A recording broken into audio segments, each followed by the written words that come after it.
मेरे भैया श्राप दे दिया तक्षक नाग, 7वें दिन जीवित होकर के तुम्हें डस लेगा।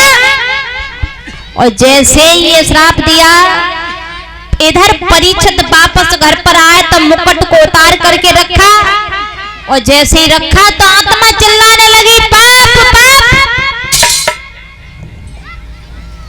जैसे ही पता चला कि मेरे हाथों से पाप हो गया,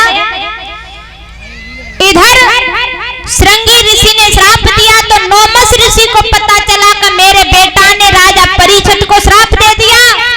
नोमस ऋषि कहने लगे, श्रृंगी ऋषि तुमने बहुत बुरा किया, राजा पापी नहीं था, राजा के सिर पर कलयुग सवार था, तुमने गलत किया। श्रृंगी ऋषि कहने लगे, पिताजी होना तो हो गया, दिया हुआ श्राप कभी वापस नहीं होता, अब क्या करें। नोमस ऋषि कहने लगे, जाओ सूचना कर दो राजा को, 7वें दिन तुम तक्षक नाग डस लेगा, और नाग का डसा हुआ नरक में जाता है, वो अपना नरक से बचने के लिए कोई उपाय ढूंढ ले। इधर सूचना करवाई है परीक्षित महाराज को। संतों ने कहा कि श्राप का खाया हुआ नरक से तभी बच सकता है जो श्रीमद् भागवत कथा 7 दिनों श्रवण करे, उससे मुक्ति मिल जाएगी।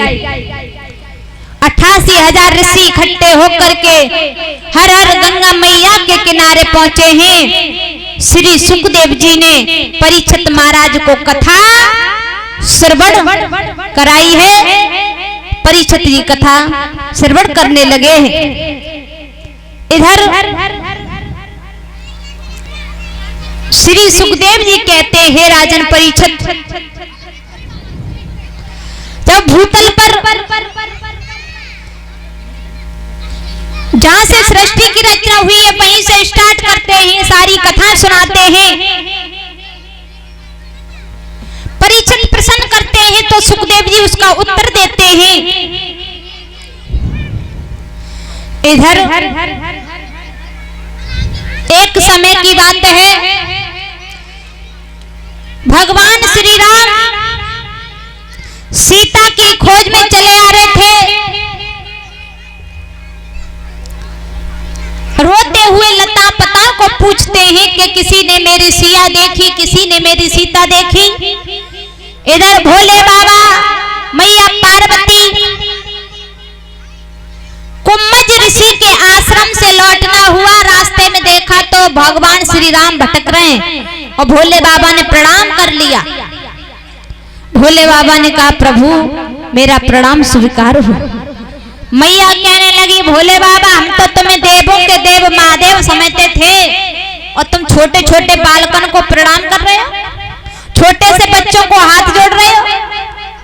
भोले बाबा कहने लगे, देवी जी ये बालक नहीं है, भगवान है, विष्णु अवतारी है, कौशल्या के पुत्र हैं, इनके साथ में जो भैया हैं ये शेष अवतारी लक्ष्मण है। दादा स्त्री अगर अपनी जिद ठान जाए तो किसी की मानती नहीं है।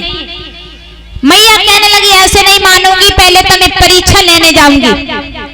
भोले बाबा ने बहुत मना किया लेकिन मैया नहीं मानी, तो भोले बाबा ने कह दिया, जाओ परीक्षा ले आओ। नहीं मानती हो तो आज सती जी चली है परीक्षा लेने के लिए भोले बाबा की, भगवान श्री राम की।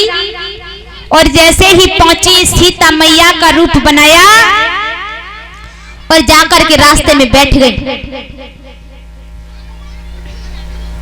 रास्ते में बैठ गई तो भगवान श्री राम उस रास्ते को छोड़ देते, वही रास्ता फिर पकड़ लेते हैं, दूसरे रास्ते पर बैठ गई।